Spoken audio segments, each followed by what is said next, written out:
জীবনে সব কিছু পাবেন, কিন্তু মায়ের মতন দ্বিতীয় আর কাউকে পাবেন না। মা হওয়ার পর বুঝতে পেরেছি কেন মায়ের পায়ের নিচে সন্তানদের জান্নাত। কত কষ্ট করেই একটা মা একটা সন্তানের জন্ম দেয়, আবার কত কষ্ট করে একটা মা সেই সন্তানের লালন পালন করে। কত ঘুম হারিয়ে কত কষ্ট করে একটা বাচ্চাকে লালন পালন করতে হয়। তাই তো আল্লাহ পাক এই সব কষ্টের বিনিময়ে অনেক অনেক নেকি আর অনেক অনেক সওয়াব লিখে দেয়। আসসালামু আলাইকুম সবাইকে, কেমন আছেন সবাই? আশা করছি সবাই অনেক ভালো আছেন। আলহামদুলিল্লাহ, আমরাও অনেক ভালো আছি। আজ কিন্তু আমি নই, আজকে আমার দুই ননদ মা হয়েছে। তো আমার ছোট ননদ প্রথমবারের মতন মা হয়েছে, আর আমার মেজ ননদ ওটা ওনার সেকেন্ড বাবু। তো এর আগে আরেকটা বাবু আছে। তো দুজনের বাবু হওয়াতে কিন্তু বেশি দিনের তফাৎ না, মাত্র একদিনের তফাৎ।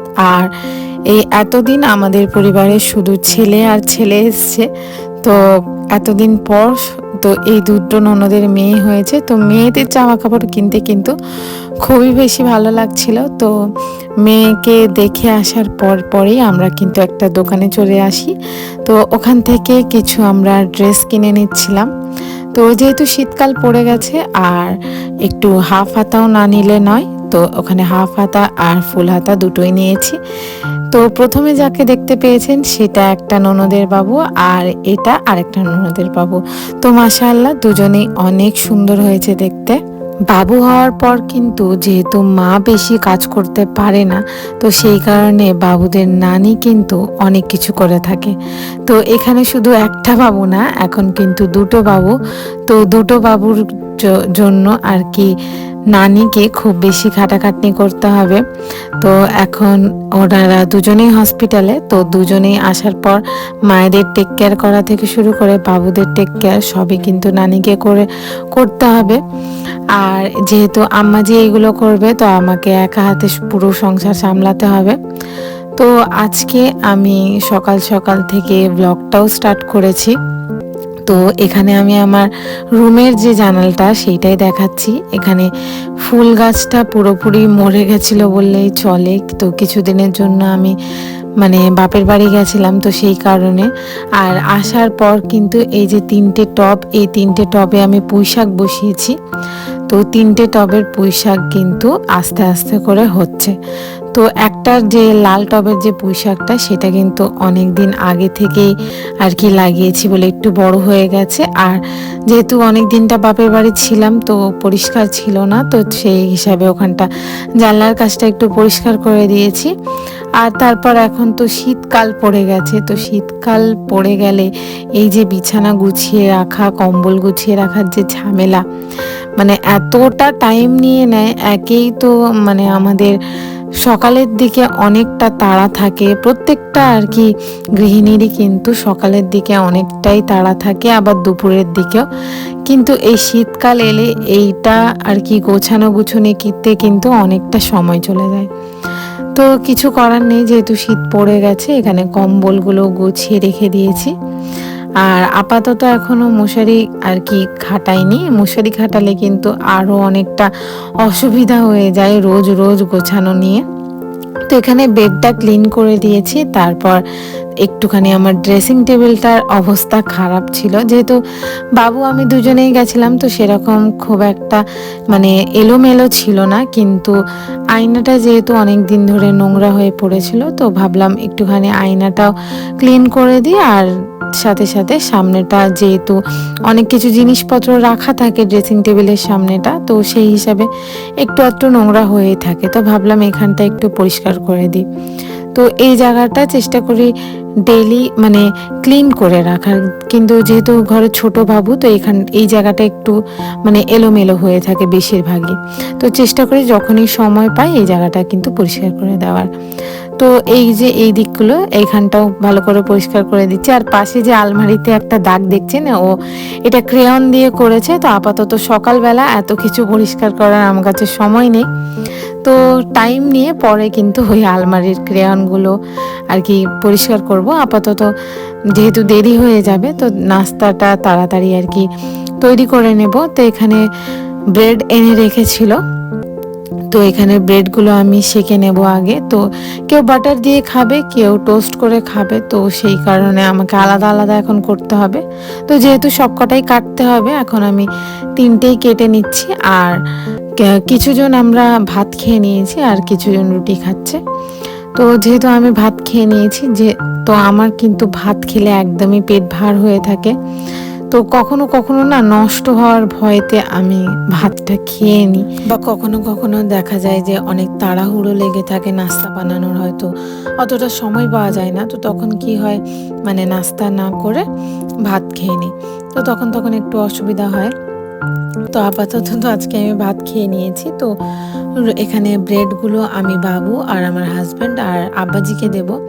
তো একটুখানি বাটার লাগিয়ে দিচ্ছি, যেগুলো এখানে কিন্তু সবকটা আমি ব্রেড সেঁকে নিইনি, কারণ একটা হচ্ছে টোস্ট করব, তো সেটা আমি সেঁকে নিই। এখানে একটা ব্রেডের মধ্যে ভালো করে মানে বাটার লাগিয়ে দিচ্ছি, এটা আমি আব্বাজিকে দেব চায়ের সাথে। আর একটা ব্রেড আমি বাবুকে দেব, সেটাও কিন্তু বাটার দিয়েই দেব, কারণ বাবু একদমই ডিম টোস্ট খেতে চায় না, জানি না কেন।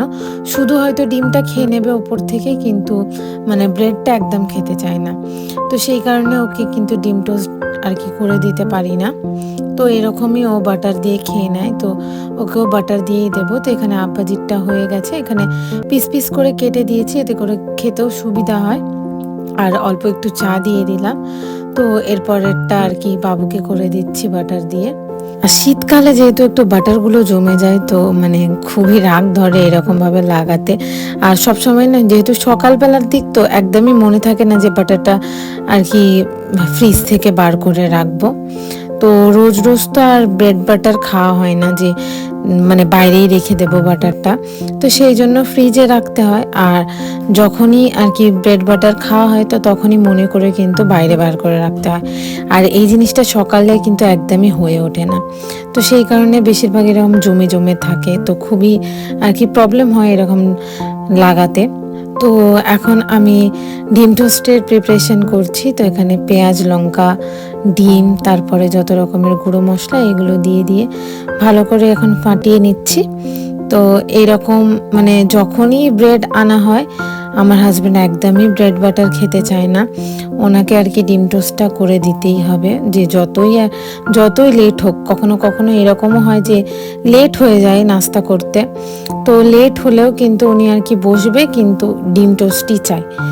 তো আমাকে তখন ডিম টোস্টই করে দিতে হয়। তো এখন আমি ডিম টোস্টটা করে দিচ্ছি।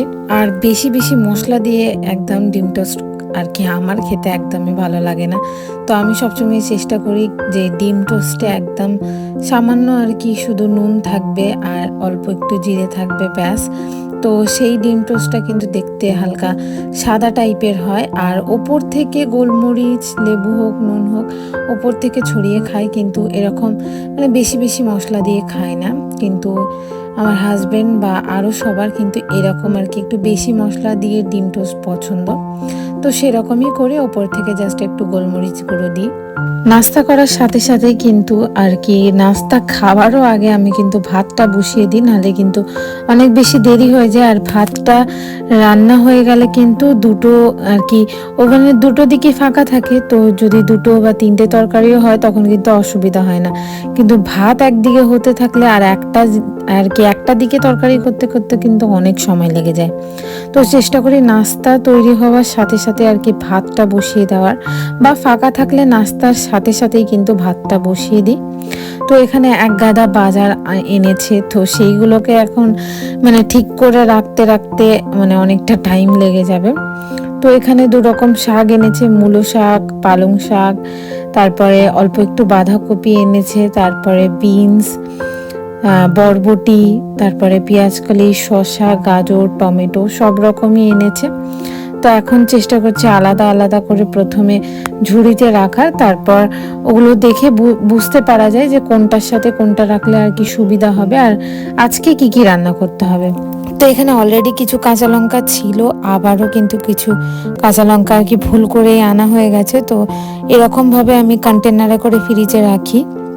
তো এরকম মুখগুলো খুলে দিই আর এরকমই রেখে দিই। এরকমভাবে রাখলে কিন্তু কাঁচা লঙ্কা অনেক দিন থাকে। হয়তো এরই মধ্যে একটা দুটো আর কি পচে যেতে পারে, তো সেগুলো আমি ফেলে দিই মাঝখানে নেওয়ার সময়।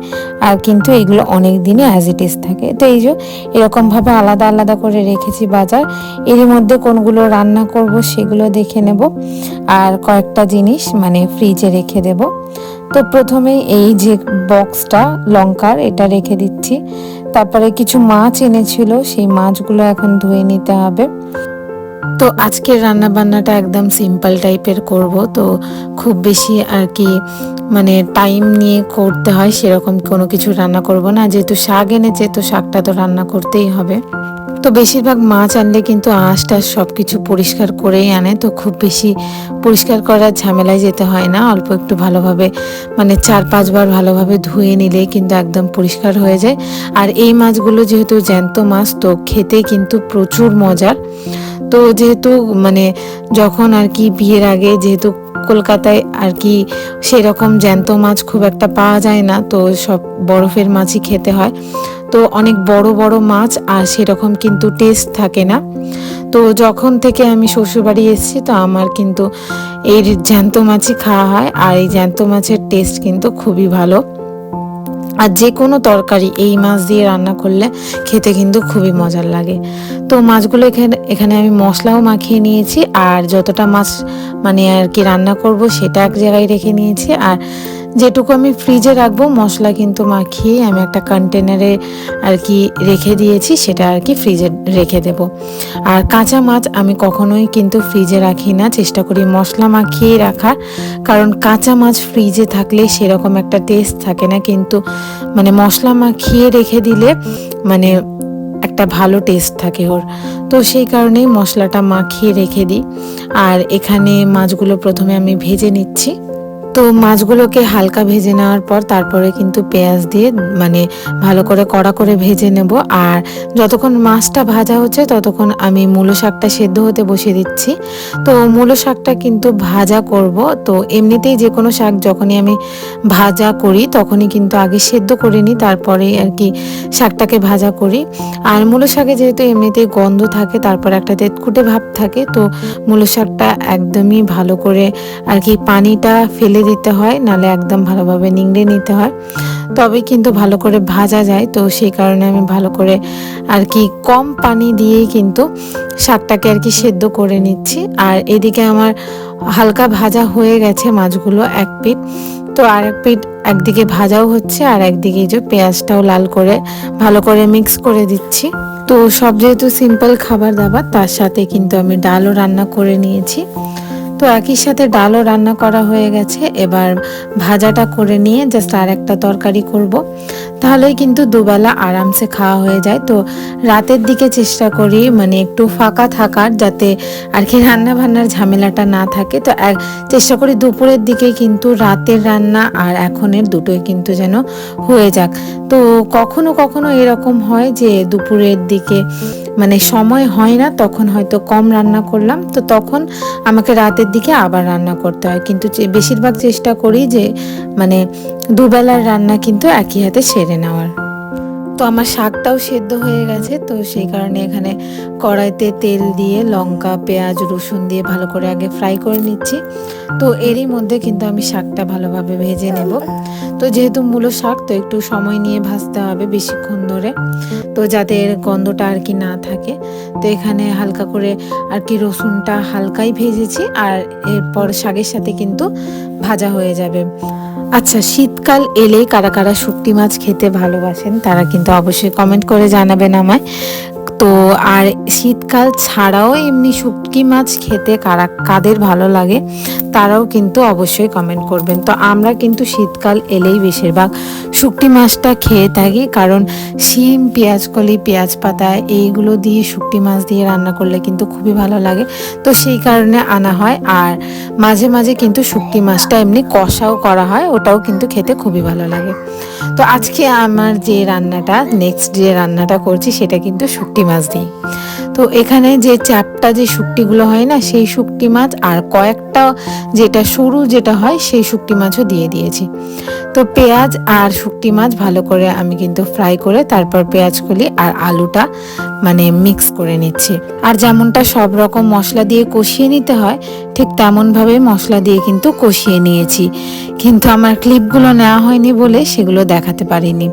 তো মশলা দিয়ে কষিয়ে নেওয়ার পর এই তো পানি দিয়ে ঢাকা দিয়ে সেদ্ধ হতে দিয়েছি। আর রান্নার সাথে সাথেই কিন্তু আমি চেষ্টা করি কিচেনও ক্লিন করে নেওয়ার, আর তার সাথে কিন্তু যত বাসনপত্র থাকে সেইগুলোও কিন্তু মেজে নেওয়ার চেষ্টা করি। এইগুলো কিন্তু আমার রান্নার বাসন, আর রান্না করার ফাঁকে ফাঁকেই কিন্তু আমি নাস্তার যে সমস্ত বাসনগুলো সেগুলো কিন্তু আমি মেজে নিয়েছি। আর টুকটাক যে মেস হয়ে থাকে কিচেনে রান্না করতে করতে সেগুলোও কিন্তু রান্নার ফাঁকে ফাঁকেই আমি সেগুলোও পরিষ্কার করে নিই। এতে করে একই টাইমে কিন্তু দুটো কাজ হয়ে যায়। তো সেই তো রান্না আর কি করতে করতে ওয়েট করতে হয় কিছু মানে সেদ্ধ হওয়ার জন্য বা কষিয়ে একটুখানি দাঁড়াতে হয়, সেই টাইমটা আর আমি দাঁড়াই না বা সেই টাইমটা কোনো রেস্ট নিই না। সেই টাইমটা চেষ্টা করি এই সমস্ত কাজগুলো করে নেওয়ার, এতে করে অনেকটা আর কি টাইম সেভ হয়। তো যেহেতু আমি বললাম রান্নার ফাঁকে অলরেডি একবার বাসন আমি মেজে নিয়েছি, তো এখন তো আমার প্রায় রান্না শেষ বলতেই মানে শেষ বললেই চলে। তো এরপর যে কটা বাসনপত্র ছিল সেগুলো কিন্তু আমি এখানে মেজে ধুয়ে তুলে নিচ্ছি। আর এরপর কিচেনটাও কিন্তু ক্লিন করে নেব। তো কিচেনের যত কিছু মানে এখানে সব জিনিসপত্র ছিল সব আমি সরিয়ে নিয়েছি। এখানে জাস্ট ওয়াইপ করে দিচ্ছি একটা ভিজে আর কি নেতা দিয়ে। ডেইলি ক্লিনিংয়ে কিন্তু আমি এরকমভাবে আর কি কিচেন ক্লিন করি, একটা জাস্ট ভিজে আর কি কাপড় দিয়ে জাস্ট ওয়াইপ করে নিই, কিন্তু উইকলি আমি ভালোভাবে ডিপ ক্লিন করে নিই। আর যেটা আর কি গ্যাসের দিকটা সেটা কিন্তু ডেইলি ডিপ ক্লিন করতে হয়, নাহলে কিন্তু প্রচুর পরিমাণে নোংরা জমে যায়। আর এক দুদিন হয়তো সময় পেলে হয়তো ক্লিন করা হলো না, তখন কিন্তু অনেকটা টাইম লেগে যায়। তাই জন্য চেষ্টা করি ডেইলি আর কি ভালোভাবে গ্যাসের দিকটা ডিপ ক্লিন করার। আর যেহেতু বুঝতে পারছেন আমার যে টাইলস যেগুলো লাগানো আছে সেইগুলো কিন্তু অফ হোয়াইট কালারের, তো অলরেডি আর কি এগুলো মানে যেহেতু লাইট কালার, তো সেহেতু আর কি কোনো হলুদের দাগ বা রান্না করতে করতে কোনো ছিটে পড়লে সেগুলো কিন্তু একদম দাগ হয়ে রয়ে যায় আর কালো কালো খুবই আর কি খারাপ দেখায় যেহেতু লাইট কালার। তো সেই জন্য চেষ্টা করে ডেলিটা কিন্তু ডেলি ওয়াইপ করে নেওয়ার। আর আমার কিচেনের ওপরের দিকে কিন্তু মানে দুটো হাইড্রোলিক আছে, ওর নিচে নিচে আর এই গ্যাসটার ওপরেও লাইট লাগানো আছে। তো সেই লাইটগুলো কিন্তু একবার জাস্ট হালকা হাতে ওয়াইপ করে দিই, এতে করে আর কি লাইটগুলো কিন্তু চটচটে হয় না। আর আজকে অনেক দিন পরে ভিডিও আপলোড করলাম, তো যারা যারা আমার ভিডিও রেগুলার দেখেন তাদের এতদিন পর আমার ভিডিও দেখতে কেমন লাগছে অবশ্যই কমেন্ট করে জানাবেন। আর আজকের ভিডিওটা যদি আপনাদের কাছে ভালো লেগে থাকে তাহলে অবশ্যই আমার ভিডিওতে একটা লাইক করে দেবেন আর আমার চ্যানেলটাকে সাবস্ক্রাইব করে দেবেন। তো এখানে সিঙ্ক এরিয়াটাও খুব সুন্দরভাবে ক্লিন করে নিচ্ছি। আর যেহেতু বললাম আমার টাইলসটা অফ হোয়াইট কালারের, তো সিঙ্ক এরিয়ার পাশের টাইলসগুলো খুব বেশি আর কি নোংরা হয়ে যায়, তো সেই কারণে কিন্তু আমি লেয়ার পড়তে দিই না, তার আগেই কিন্তু ক্লিন করে নিই। তো রেগুলার ক্লিন করলে একদমই কিন্তু ঝকঝকে থাকে। আচ্ছা, আমার এখানে কাজ শেষ হয়ে গেছে, তো আমি এরপর আপনাদেরকে দেখাচ্ছি যে কিচেনটা ক্লিন হয়ে যাওয়ার পর দেখতে যে কি শান্তি লাগে। অবশ্যই আমাকে কমেন্ট করে জানাবেন যে কিচেন ক্লিন হয়ে যাওয়ার পর সবার কতটা শান্তি লাগে। তো আজকের এই ভিডিওটা এখানেই শেষ করছি। সবাই ভালো থাকবেন, সুস্থ থাকবেন। আল্লাহ হাফিজ।